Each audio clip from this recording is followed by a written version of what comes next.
kabar semuanya para pemirsa pencari ilmu pengetahuan yang sangat cerdas dan berbahagia? Selamat datang dan selamat mencari ilmu pengetahuan di YouTube channel Kunci Sejarah. Nah, kali ini kita berjumpa lagi ya. YouTube channel Kunci Sejarah akan memberikan sebuah ilmu pengetahuan baru nih buat kalian semuanya, yang akan membahas tentang sejarah PKI, tujuan, tokoh, pemberontakan Madiun, dan gerakan 30 September. Namun sebelum saya membahasnya, alangkah baiknya buat kalian yang masih belum mendukung YouTube channel Kunci Sejarah ini, segera dukung ya, hanya dengan cara tekan tombol like dan subscribe, agar kalian tidak tertinggal informasi mengenai ilmu pengetahuan berikutnya. Baik, langsung saja ya ke pokok pembahasannya. Sejarah PKI, tujuan, tokoh, pemberontakan Madiun, dan gerakan 30 September. Partai Komunis Indonesia atau PKI adalah sebuah partai berideologi komunisme yang pernah ada di Indonesia. Partai ini didirikan pada tahun 1914 oleh tokoh sosialis Belanda bernama Hendrikus Josephus Franciscus Ferry Snevely. Pria dengan nama pendek Henk Snevely ini merupakan Ketua Serikat Buruh Kereta Api Belanda atau Netherlands Vereniging Transport Intertwig Personeel atau disingkat NVSTP. Rudy McVie dalam bukunya The Rise of Indonesian Communists menggambarkan Snevely sebagai seorang propagandis berbakat dan penuh semangat. Dalam catatan sejarah, PKI menjadi salah satu partai tertua dan terbesar di Indonesia. Bahkan keberadaan PKI saat itu menjadi partai yang diikuti banyak orang dari berbagai kalangan, mulai dari intelektual, buruh hingga petani. Sejarah awal mula berdirinya PKI. Pada 9 Mei 1914, Henk Snevely mendirikan Indische Sosiaal Democratische Vereniging, disingkat dengan ISDV atau Persatuan Sosial Demokrat Hindia Belanda. Keanggotaan awal ISDV pada dasarnya terdiri atas 85 anggota dari dua partai sosialis Belanda, yaitu SADAP atau Partai Buruh Sosial Demokratis dan SDP atau Partai Sosial Demokratis yang aktif di Hindia Belanda. Setahun kemudian anggotanya bertambah menjadi 134 orang. Pada tahun-tahun awal pendiriannya, ISDV membatasi aktivitasnya pada diskusi teori masalah kolonial.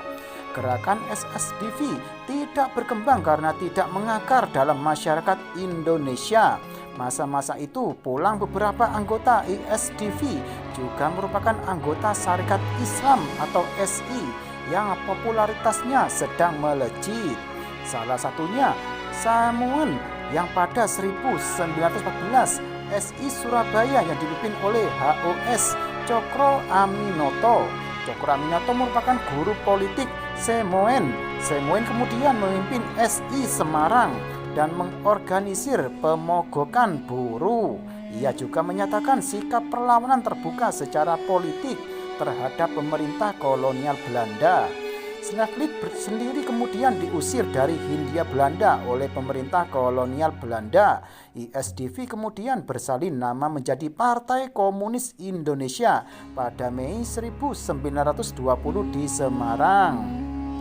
Samoen dan Darsono berperan dalam pendirian tersebut. Samoen terpilih sebagai ketua, Darsono wakil ketua, Piet Breksma sebagai sekretaris dan H.W. Dekker sebagai bendahara. Adolf Beers, Gistem, DH, Sikran, dan Sugono menjadi komisaris partai. Heri Apuzi dalam bukunya Tan Malaka, Pergulatan Menuju Republik 1897 sampai 1925 menyebutkan Tan Malaka sempat mengusulkan nama Partai Nasional Revolusioner Indonesia. Menurut Malaka, memakai nama komunis akan membawa kerugian taktis karena bisa muncul dugaan partai itu adalah alat Rusia. Namun usul tersebut ditolak Samoen.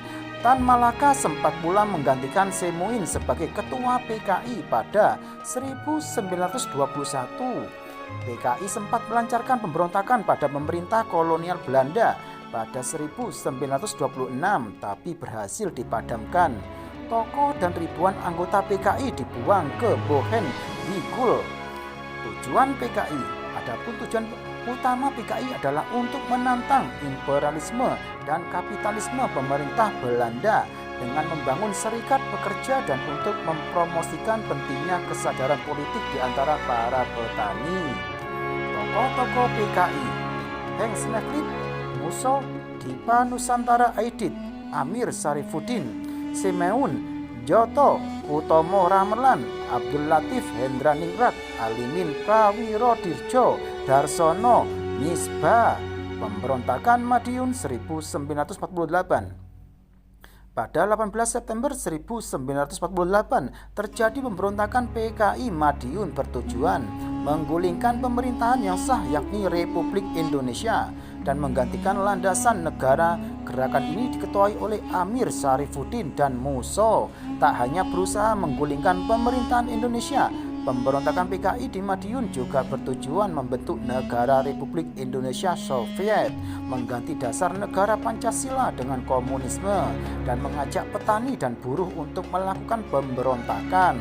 Untuk menghentikan pemberontakan PKI Madiun, pemerintah melakukan beberapa cara untuk mengakhiri pemberontakan. Di antaranya, yang pertama, Soekarno memperlihatkan pengaruhnya dengan meminta rakyat memilih Soekarno-Hatta atau Muso Amir.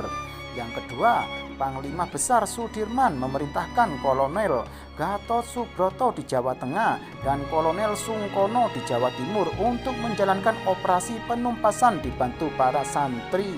Kemudian pada 20 September 1948 dilakukan operasi penumpasan yang dipimpin oleh Kolonel A.H. Nasution. Dalam operasi ini, Muso, Amir, dan para tokoh komunis lainnya ditemukan dan dijatuhi hukuman mati. Gerakan 30 September. Gerakan 30 September atau G30 SPKI merupakan gerakan yang dipimpin oleh D.N. Aidit untuk menggulingkan pemerintahan Presiden Soekarno dan mengubah Indonesia menjadi negara komunis. Peristiwa kelam dalam sejarah Indonesia ini terjadi pada 1 Oktober 1965 dini hari saat Letkol Untung yang merupakan anggota Cakrabirawa atau pasukan pengawal istana memimpin pasukan yang dianggap loyal pada PKI. Gerakan ini mengincar perwira tinggi TNI AD Indonesia. 3 dari 6 orang yang menjadi target langsung dibunuh di kediamannya, sedangkan lainnya diculik dan dibawa menuju lubang buaya. Adapun ke-6 perwira tinggi TNI Angkatan Darat yang menjadi korban G30 SPKI adalah Letnan Jenderal Anumerta Ahmad Yani, Mayor Jenderal Raden Suprapto, Mayor Jenderal Mas Tirto Darmo Haryono, Mayor Jenderal Siswondo Parman, Brigadir Jenderal Donald Ishak Panjaitan, dan Brigadir Jenderal Sutoyo Siswo Miharjo. Nah, itulah sejarah PKI dalam catatan sejarah Indonesia. Semoga kalian bisa menambah ilmu pengetahuan ya. Dan jangan lupa selalu simak YouTube channel Kunci Sejarah ini setiap harinya agar kalian tidak tertinggal informasi mengenai ilmu pengetahuan berikutnya. Sekian, terima kasih. Semoga berhasil.